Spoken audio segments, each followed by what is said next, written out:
পকোড়া বানাবে? বেশ বেশ বেশ।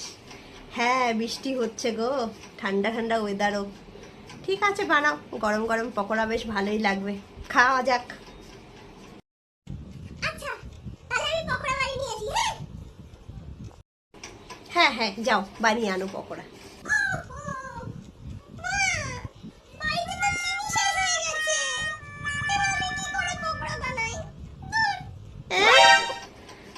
চিনি শেষ হয়ে গেছে?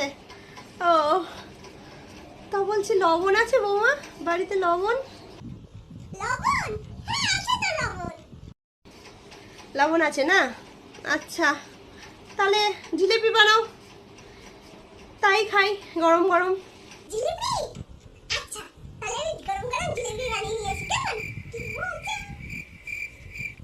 ভগবান, এই বৌমাকে নিয়ে আমি কি করব? এখনো পর্যন্ত লবণ আর চিনির কোনো তফাৎ বোঝে না। ভগবান, তুমি দেখো। ভগবান।